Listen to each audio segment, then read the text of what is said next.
You want to get all your tools in order, lay it out on your workbench. All the details are outlined in the text instructions. I provided the link at the bottom of this video. You'll want to begin by flipping the PS3 upside down and prying off all the rubber feet. There's one corner where the rubber foot will not come off, so don't keep trying to pry at it.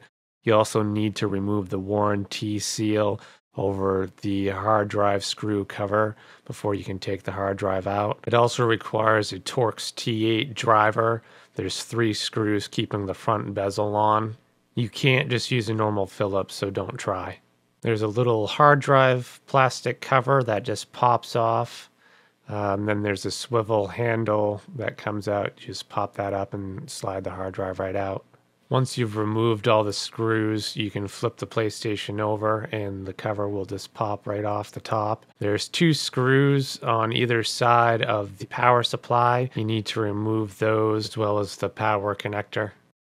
You'll also notice when removing the power supply that there's 2 pins underneath that make it difficult to lift it off. Those will just pop right up.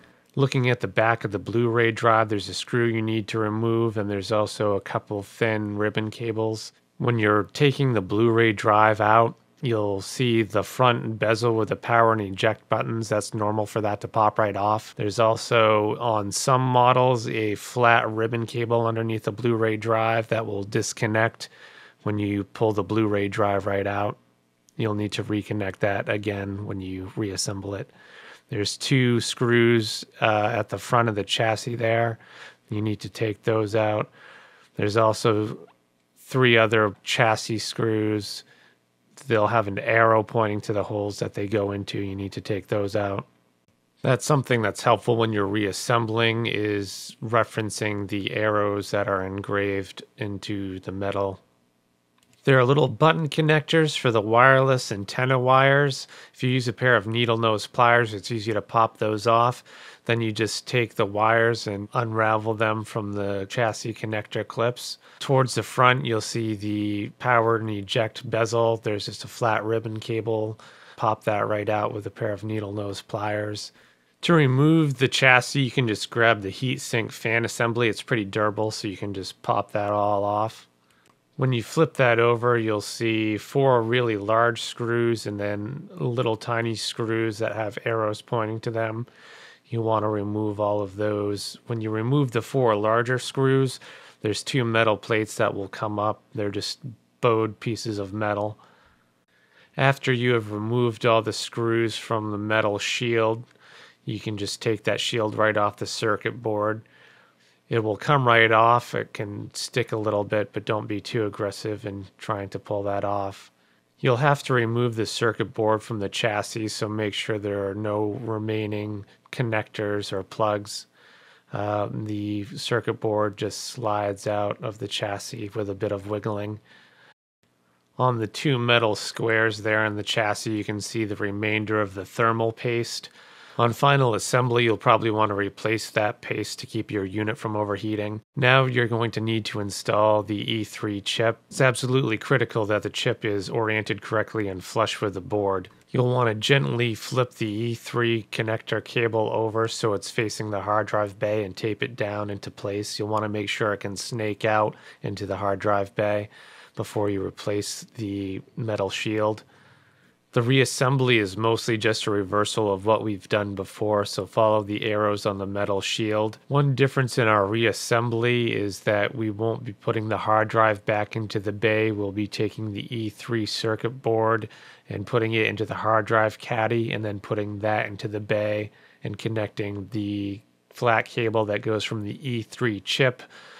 Usually, if you have the E3 limited kit, you would be connecting the hard drive via the eSATA port. We're going to avoid doing that because it's not necessary. There's not a whole lot of room to work with when connecting the flat ribbon cable onto the E3 circuit board. If you have particularly large fingers, you could probably align the cable using a pair of tweezers and then push it into place using something slender like a popsicle stick. Finish the reassembly leaving out the case screws because we'll need to disassemble this again. I can't stress enough that you need to verify your ROM. If you go and flash a bad read, you will brick irreparably. After you've flashed your patched ROM, you'll need to disassemble everything again. You'll especially need to disconnect the soft cable from the E3 circuit board so you can remove the hard drive caddy. I left the E3 clip installed and just folded the flat cable over and taped it to the back side of the motherboard. You'll want to remove the E3 board from the hard drive caddy and put your original PlayStation hard drive back in the caddy. On the final reassembly, you want to replace all the case screws and use thermal paste if desired. Now we're going to put our PS3 into factory service mode. You want PS3JIG installed on your PSP and already have it running.